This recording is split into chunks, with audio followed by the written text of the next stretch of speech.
موجود ہے عامر ضیاء صاحب. جس طریقے سے ہم نے آج کی پریس کانفرنس میں دیکھا کہ D G I S P R کی جانب سے مکمل طور پر شواہد دکھائے گئے تھے. سینئر اینکر پرسن عامر ضیاء صاحب اس وقت ہمارے ساتھ موجود ہیں. عامر صاحب, کس طریقے سے دیکھتے ہیں؟ کافی کمپلیٹ اور جامع پریس کانفرنس تھی آج, اور ہم نے دیکھا کہ سیکیورٹی نہ صرف یہ کہ D G I S P R وہاں پر موجود تھے, بلکہ وائس پرائم منسٹر بھی وہاں پر موجود تھے, اور ہم نے پھر فارن آفس کی بھی نمائندگی وہاں پر دیکھی. کافی جامع پریس کانفرنس تھی, کس طریقے سے دیکھتے ہیں؟ آپ نے دیکھیے درست لفظ استعمال کیا کہ جامع پریس کانفرنس تھی, اور آپ یہ دیکھیں کہ پاکستان کی طرف سے جو بھی موقف سرکاری سطح پہ سامنے آ رہا ہے اس میں لفاظی اور الزام تراشی نہیں ہے, بلکہ شواہد کے ساتھ آ رہا ہے. اگر آپ ہائی لائٹ دیکھیں تو جو کہتے ہیں نا, نائب وزیر اعظم نے جو کہا, انہوں نے کہا کہ جی پاکستان کسی قسم کی جارحیت نہیں کرے گا, لیکن اگر بھارت نے کسی بھی قسم کی مہم جوئی کی تو اس کا جواب ملے گا. اب یہ ریسٹرین کے ساتھ بڑا آمد طریقے سے آپ نے اپنا دنیا کے سامنے جو ہے موقف پیش کر دیا کہ پاکستان کوئی جنگ باز ملک نہیں ہے, ہمارے کوئی اس طرح کے عزائم نہیں ہے کہ جہاں پر جو ہے کہیں پہ بالادستی کی خواہش ہو, ان لائک انڈیا. پھر اسی طرح D G I S P R Ahmed Sharif صاحب نے, لیفٹیننٹ جنرل نے, جو اپنے آپ میں سمجھتا ہوں دوسرے دن انہوں نے کہتے ہیں نا ان رو جو پریس کانفرنس کی ہے,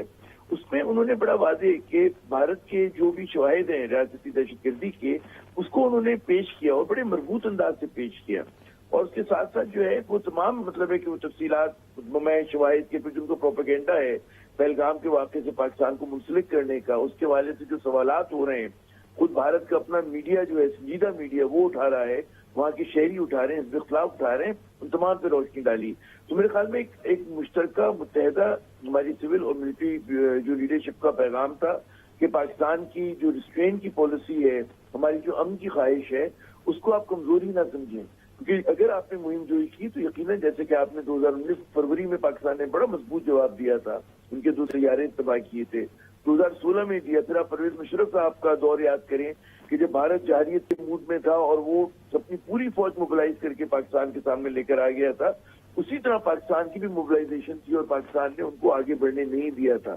تو دونوں نیوکلیر ریاستیں امید یہ کرنی چاہیے, جو کہ ہماری ریاست کا موقف ہے, کہ جناب چیزیں آگے نہ بڑھیں, سفارتکاری سے کوئی راہ کو نکالا جا سکے, کیونکہ نیوکلیر طاقتوں کے درمیان اسی لیے ہوتی ہے کہ جناب کوئی جو ہے نا کہ چیزیں ایسکیلیٹ نہ کر جائیں. کہتے ہیں جنگ نہ کرنے کے لیے آپ کے پاس نیوکلیر پاور ہوتی ہے. تو اگر بھارت جو ہے کنٹینیوسلی پش کرتا رہا, ایڈونچرزم کرتا رہا, تو یقیناً اس کا جو ہے پاکستان کو پھر کوئی نہ کوئی اسی کہتے ہیں نا بحر میں, اسی غزل کی بحر میں ان کو جواب دینا پڑے گا. جی اچھا, یہاں پر عامر ضیاء صاحب یہ بات بھی ہے نا واضح کہ ان کے اپنے جرنیل ان کے احکامات ماننے سے آری ہیں, اور اس کی کل ایک واضح مثال ملی تھی کہ ایک جرنیل کو بلا لیا گیا نئی دہلی آفس, اور پھر ان پر انکوائری بھی بٹھا دی گئی. لیکن ایسی صورت کے اندر نظر یہ آتا ہے کہ بھارت کے عوام سب کچھ سمجھ رہے ہیں, جو آپ نے بھی جس طرح کہا ہے کہ عوام سوالات اٹھا رہے ہیں, وہ عوام آگے کہہ رہی ہے کہ ہم بے وقوف نہیں ہیں. بھارتی عوام کے مطابق انہیں سب کچھ سمجھ میں آ رہا ہے کہ ہو کیا رہا ہے. مطلب مودی حکومت اور جو گودی میڈیا ہے وہ ساری چیزیں بیانیہ جھوٹا بیان کر رہا ہے. بھارت کو دنیا میں ایک بار پھر سختی کا سامنا کرنا پڑ رہا ہے. بات یہ ہوتی ہے کہ پاکستان کی آرگنائز مائنورٹی ہوتی ہے, اور میں اس کو مائنورٹی بھی نہیں کہوں گا, ظاہر کہ ہندوتوا جو ہے وہاں پہ اکثریت میں ہے, جنگی جنون جو ہے وہاں کے ہندو انتہا پسندوں میں ریفلیکٹ کر رہا ہے. تو اس کی وجہ سے جو وہاں پر سین اور سیکولر وائسز ہیں جو کہ امن کی بات کرتی ہیں, ان کو وہ دبا دیتے ہیں. اسی طرح وہ اقلیتوں پہ جو ظلم کرتے ہیں, کمیونزم کو پھیلاتے ہیں, اس کی وجہ سے جو وہاں کے سیکولر لوگ ہیں وہ سمجھتے ہیں کہ اس سے بھارت کمزور ہوگا. لیکن ظاہر ہے کہ اپنی طاقت کو مضبوط کرنے کے لیے اسی چیز کا سہارا لیتے ہیں, نفرتوں کا. تو وہ جو ان کی پالیسی ہندوتوا کی اب تک ظاہر ہے کہ مودی کے فیور میں اس طرح سے رہی ہے کہ اس کو اقتدار ملا اس کی وجہ سے, اور وہ اقتدار میں ایک بار, 2 بار, تیسری مرتبہ وہ جو ہے مسلسل بی جے پی جو ہے وہ جیت رہی ہے انتخابات. تو یہ سمجھنا چاہیے کہ جی ان کی جو یہ پالیسی ہے یہ ویل تھاٹ آؤٹ ہے. سر یہ سوال بھی تو ہے نا, جھوٹا بیانیہ پاکستان پر بنانے کے علاوہ بھی یہ جیت کر تو دکھائیں نا. پھر نہیں, آپ درست کہہ رہے ہیں, دیکھیے جھوٹا بیانیہ, اور دنیا کو اس سے ہمدردی نہیں ہوگی. دنیا جو ہے وہ بھارت کے ساتھ یہاں پر تک تو ٹھیک ہے کہ جی وہاں جو عام شہری مارے گئے, ہلاک ہوئے, اس پہ ہمدردی کا اظہار کرنا ایک الگ بات ہے. لیکن ان 26 لاشوں کے بل پر آپ جو ہے سینکڑوں ہزاروں لاشیں گرانے کی بات کریں, یہ تو ہم دیکھتے رہے بی جے پی کی جانب سے کہ یہ ان کا وتیرہ رہا ہے, وہ اسی طرح کے ایشوز کو سامنے لا کر پھر کہیں نہ کہیں اس سے بینیفٹس لے رہے ہوتے ہیں, اور اس دفعہ بھی ہمیں کچھ اسی طرح کی صورتحال نظر آ رہی ہے. عامر صاحب, ایک اور چیز اگر ہم دیکھیں, خطے میں مسلسل جنگ کی بات کی جا رہی ہے, ہم یہاں پر بیلنس آف پاور بھی دیکھتے ہیں, یعنی کہ پاکستان اور انڈیا ملٹری سطح پر دونوں پہ ہم دیکھیں تو دونوں ایٹمک پاورز ہیں.